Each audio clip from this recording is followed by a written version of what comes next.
Okay, I'm ready. Nice. 3, 2, 1, and base!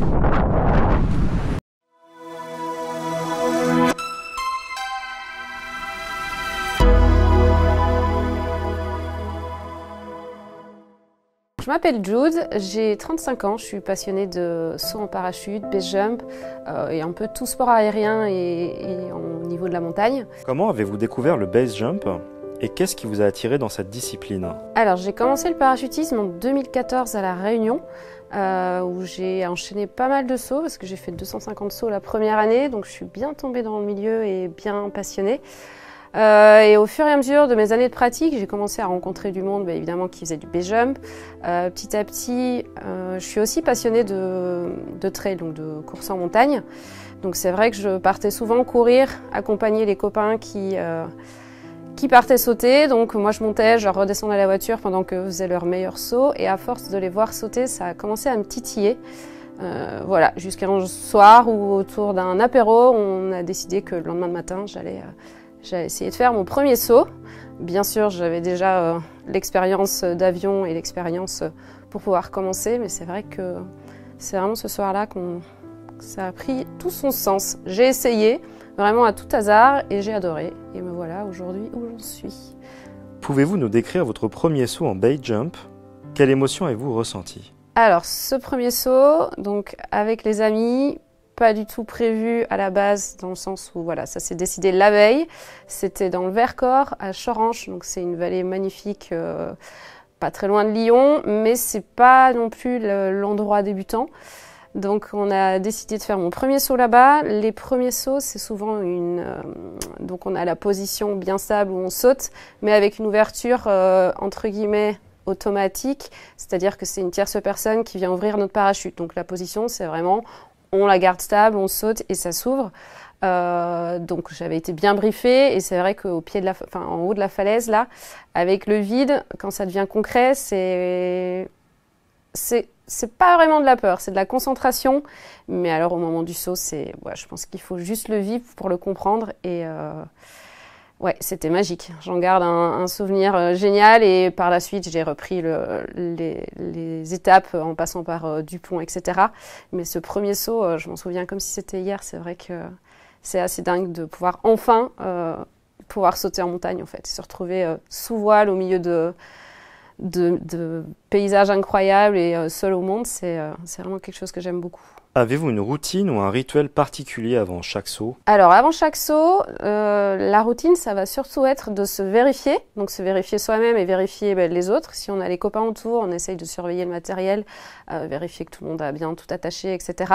Et donc voilà, la priorité c'est se vérifier et ensuite effectivement on se fait un petit check les uns les autres, un sourire, une bonne petite phrase pour se motiver, enfin même pas pour se motiver mais juste pour kiffer et vraiment juste avant le saut, pareil, je me revérifie et puis je fais mon décompte et je saute. Combien de sauts en base jump avez-vous déjà réalisé? Alors j'ai 500 sauts en base environ et j'en ai environ 800 d'avion. En base jump, ça fait 3 petites années maintenant que je saute et 10 ans de parachutisme. Quel est votre saut en base jump le plus mémorable? Alors il y en a plein. Dans divers domaines, on va dire, entre acrobatie, etc.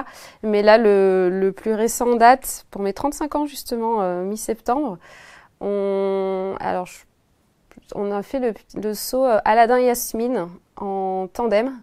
Je ne sais pas si vous avez vu passer la vidéo d'Aladin qui vole sur son tapis volant depuis une falaise, mais nous sommes sur le projet de rodéo justement, donc de vol à deux sur ce tapis et on a fait notre premier test le matin de mon anniversaire en Italie et c'était vraiment incroyable. Quels sont les sites les plus impressionnants où vous avez sauté? J'ai sauté, là je reviens il y a peu d'Algérie, où on a sauté au milieu du Sahara pendant une semaine, des falaises incroyables, perdues au milieu du désert, donc c'était vraiment, vraiment très impressionnant. J'ai sauté pas mal d'endroits à La Réunion, donc La Réunion est ma petite île de cœur, et de pouvoir sauter des cascades au milieu de Mafat, au milieu de Sillaos, le volcan, enfin c'était vraiment incroyable aussi. Après j'aime beaucoup les Dolomites. C'est de faire vraiment cette combinaison de marche et de saut derrière au milieu de falaises qui sont majestueuses.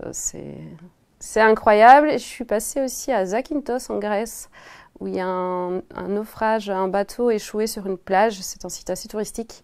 Et on a une falaise assez classique pour nous là-bas, enfin, voilà, à sauter. Et la vue est incroyable, avec les couleurs de la mer, etc. Je pense que c'est ces 4-là là, que j'ai bien en tête. Comment gérez-vous le risque inhérent à ce sport? Avez-vous déjà eu des situations dangereuses? Oui, le risque est bien sûr présent dans le base jump, ça je vais pas le nier. Par contre, je pense qu'en respectant vraiment les étapes de progression, en restant humble, ce qui n'est pas toujours facile, et maintenant, peut-être plus que jamais, je saute vraiment pour moi-même.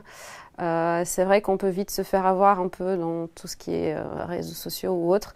Donc pour moi, c'est vraiment respecter les étapes de progression, faire du parachutisme, se renseigner auprès des bonnes personnes dans le base jump et continuer sans cesse de poser des questions plus expérimentées, se remettre en question et puis surtout se donner du temps à s'entraîner, que ce soit de falaise et puis on a plein d'autres outils qui nous aident à nous entraîner. Donc vraiment tout ça pour moi peut minimiser les risques, ou en tout cas essayer de s'en éloigner le plus possible. Et alors personnellement, j'ai pas eu de situation vraiment dangereuse. Les moments où ça a été un petit peu borderline, je me suis remis en question et j'ai essayé de comprendre pourquoi j'ai eu telle ouverture de voile, etc. Mais j'ai jamais été dans une situation vraiment trop délicate. Mais j'ai vu des amis avoir des accidents, etc. Donc oui, bien sûr, je suis bien alerte de tout ce qui peut se passer. J'ai un ami on était sur un saut en Suisse. Donc moi j'ai fait un saut avec justement une acrobatie que j'ai décidé un petit peu avant le saut, un peu test, ce qui n'est pas très scolaire. Et j'ai eu une très belle ouverture, donc pas de souci, je pose et mon ami saute juste après moi et lui, mauvaise ouverture de voile suite à différentes raisons. Et c'est vrai que je l'ai vu impacter la falaise à multiples reprises. Alors il va très bien. Je ne sais pas comment il a fait pour se faire qu'une rotule. Mais ça marque bien les esprits et clairement, voilà, il faut vraiment anticiper en fait sur l'apprentissage pour éviter de se retrouver dans ce genre de situation qui effectivement nous laisse peu de risques peu de blessures ou pire. Comment conciliez-vous votre passion pour le base jump avec votre vie personnelle et professionnelle? Je suis kiné de formation et pendant des années, je suis restée remplaçante pour pouvoir vraiment choisir où j'allais travailler en fonction de où j'avais envie d'aller sauter et d'avoir pas mal de temps libre parce que c'est un métier comme je suis à mon compte qui me permet de gérer mon emploi du temps comme je veux. Ce qui m'a beaucoup aidé pour pouvoir sauter un peu à bon escient. Et voilà, je suis toujours kiné, maintenant un peu plus stable, mais j'essaie de garder du temps pour moi et de pouvoir toujours organiser mes voyages et moments libres en fonction de mes projets plutôt sportifs. Et au niveau personnel, pareil, je fais en sorte d'avoir du temps pour moi. Je n'ai pas d'enfant, donc déjà ça aide pas mal. Ma famille et mes amis me soutiennent beaucoup dans mes pratiques, donc c'est vrai qu'ils savent que je mets beaucoup de priorité sur mes sports. Avez-vous des projets ou des sauts particuliers que vous aimeriez réaliser dans un futur proche? Là, donc on est sur le projet avec Aladdin, sur notre saut de tapis volant depuis... on aimerait avoir un joli vol depuis les falaises, donc on travaille bien là-dessus parce que c'est pas simple en entraînement. On peut pas se jeter de la falaise comme ça et se dire on va voir ce qui se passe. Donc là, ça c'est le premier objectif, je pense, à court terme. On espère avoir des créneaux météo rapidement. La deuxième chose, c'est de mes sauts en wingsuit. Donc je suis en train de commencer gentiment la wingsuit et le but c'est de m'entraîner petit à petit pour être la plus sécu possible et pouvoir petit à petit bien évoluer dans le milieu. Quelle est la réaction la plus mémorable que vous ayez eue de la part d'un spectateur lors d'un de vos sauts? Vous n'aimez pas la vie. Et ça m'a fait sourire parce que je pense que c'est exactement l'opposé. Voilà, des gens, je pense qu'ils restent plutôt dans... Bon, il y a toujours ce côté extrême dans le base jump qui fait énormément peur. Mais non, on n'est absolument pas suicidaire, je pense. Quelle est votre plus grande source d'inspiration dans le monde du base jump?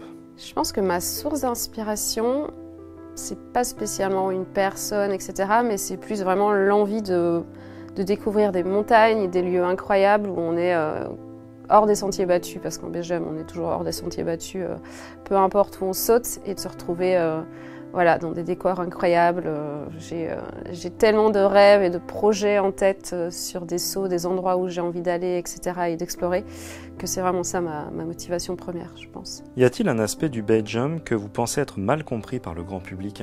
Le côté accidentogène, qu'on ne peut pas enlever, mais qui est vraiment très grossi par le public.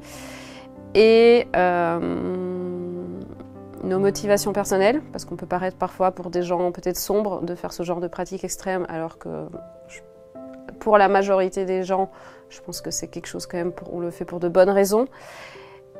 Et également aussi toutes les personnes qui pensent qu'on arrive à poser en wingsuit sans parachute et qui dissocient les deux pratiques. Donc en wingsuit, on a la combinaison et on a toujours un parachute pour venir poser. Ça, j'en entends souvent parler.